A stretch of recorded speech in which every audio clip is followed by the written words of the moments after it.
Hi guys, welcome to Shiloh Homestead. I'm Scott, And I'm Debbie. and we hope that you've been enjoying the videos we've done so far. As you know, these were recorded last year when we were preparing for our bees and when we finally got our bees. We knew back then we wanted to start a YouTube channel, but we just haven't had time to do it, and we're just not getting around to doing it. So that's why you're seeing old videos. We still have a few more older videos from earlier in this year that we're going to do to get caught up to more current times. We did not record a lot. We didn't record any over last summer and through the winter, mainly because we were still learning about the bees and didn't have a clue what we were doing, and honestly didn't think about recording a lot then. I kind of wish that we would have, just so we'd have it documented.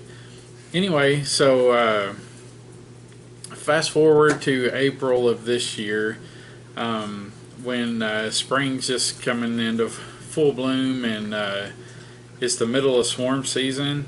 And this video, we come upon a swarm right next to our bee yard, which I think turns out is actually a swarm from one of our hives that landed in a tree next to it, and we were lucky enough to catch.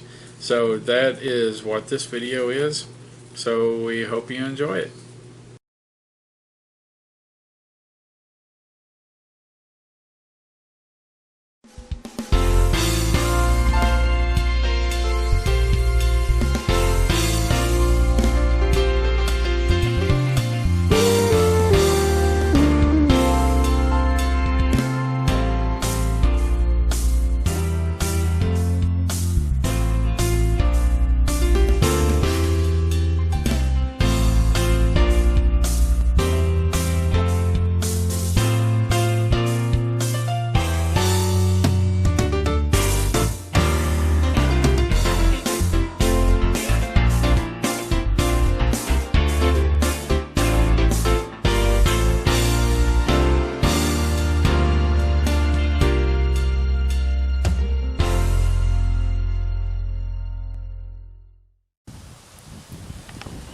Hey everyone, so we have an interesting situation here.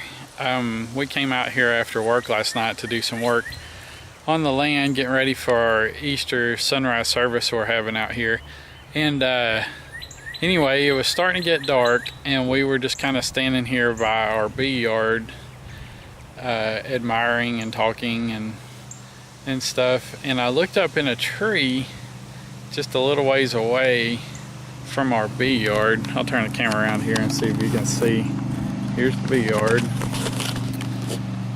and I looked up in this tree right here, and I don't know if you can see it or not, that big dark blob right there in the tree, and thought, what in the world? So we walk over, and it's a big swarm of bees. And I'm not so sure that this hive right here, if they didn't swarm out of that, because we saw signs of swarming the last time we got into it, and this tree is not too far from it here. So our problem is, well, it was dark last night when we were out here, getting dark, so we thought we'll go put together a bee box, put some lemongrass in it, and sit here under the tree, and hopefully they'll go into it. We can see some other bees around here, but the swarm is still up here, and it's just a little too tall to use a ladder to get to, and it's out a little too far from the trunk to lean an extension ladder up there. So we're kind of in a pickle here, trying to figure out what to do.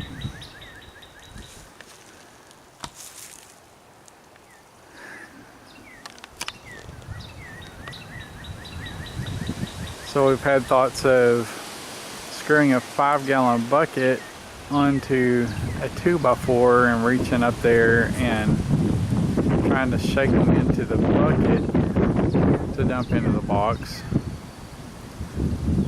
But we're afraid we won't get them all, and that the queen won't fall into the bucket. We've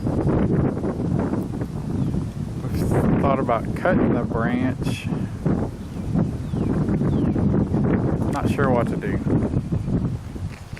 So stay tuned and we'll let you know what we decide.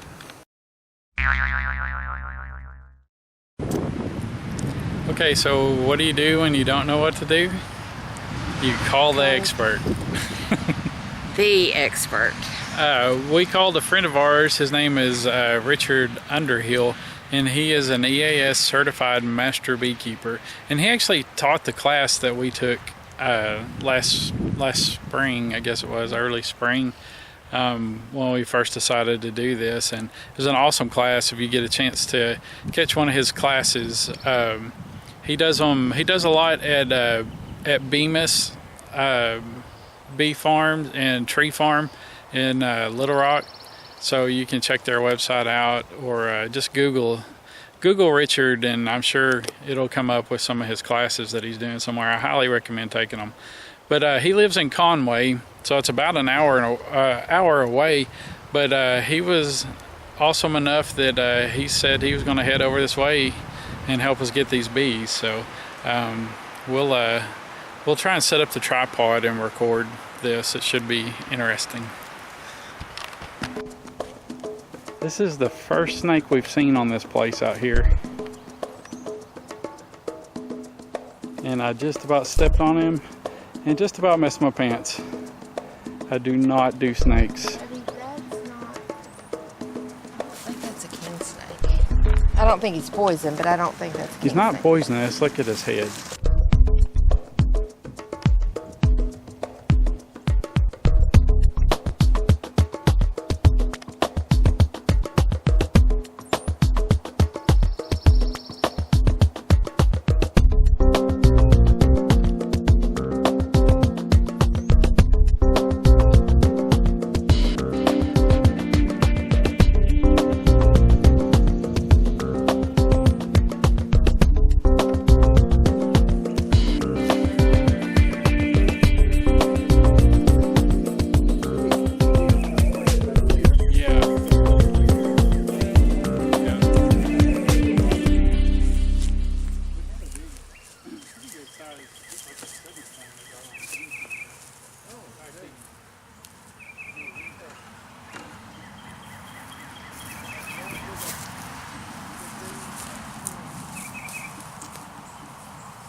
No, you go ahead.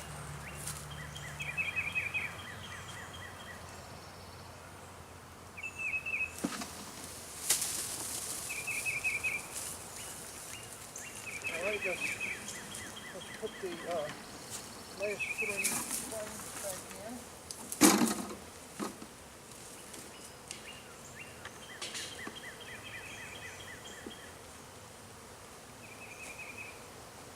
Good looking dark bees there. You know, Wet their wings a little bit. Cut them with their favorite food, sugar here.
Debbie, look at the, this is where I say that a queen cell is the same size, shape, color, and texture of a Virginia peanut.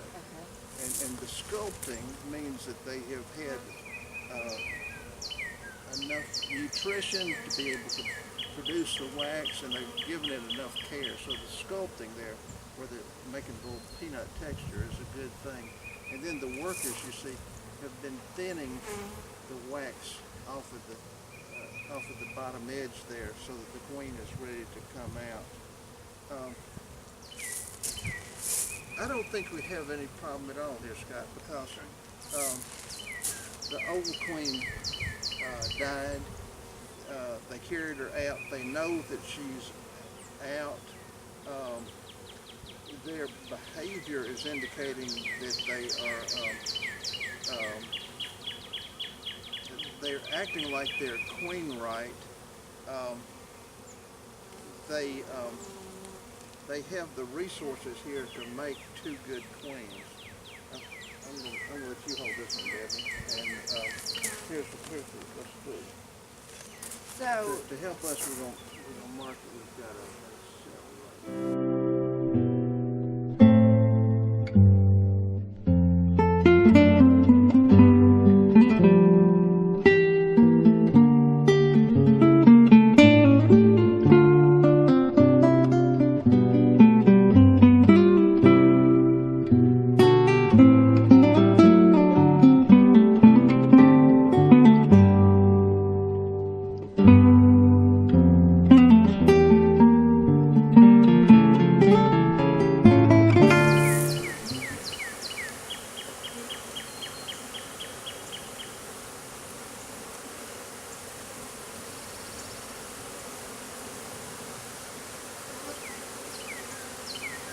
See, we've got all capped brood here. There's no eggs or larvae. We've had a brood cycle interruption because of the way they, have 3 days for an egg, 6 days for a larva, 12 days for a pupa, each being double. If we're in a continuum of egg laying, then there'll be a certain number of eggs and twice as many larvae and twice as many pupa as that. But here we've only got the pupa, so there's been a brood cycle interruption. We've got more peanuts available.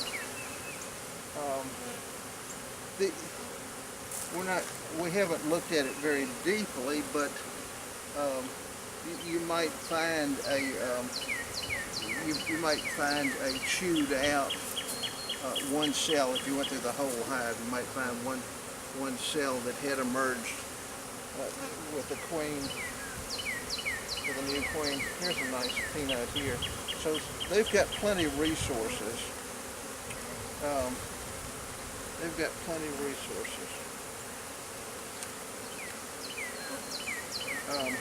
They're going to have a Is that drone? They capped. No, with the great big wings sticking out. right here. No, like an inch or so down, right back this way. Right here. Yeah, up right there. Maybe it was just the angle I was looking at it. It just looked really long. I'm not seeing many drones at all, and but there's some good peanuts. They've got the resources to have a new queen, and so I think that they're probably going to. There's a drone right there. They're probably in the process of producing a new one. After she's born, she emerges as an adult.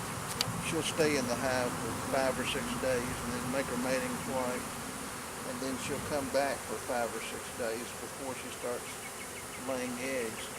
So I think that's probably where they are. There's not such a big population that they're getting ready to swarm. Mm-hmm. I think they're okay.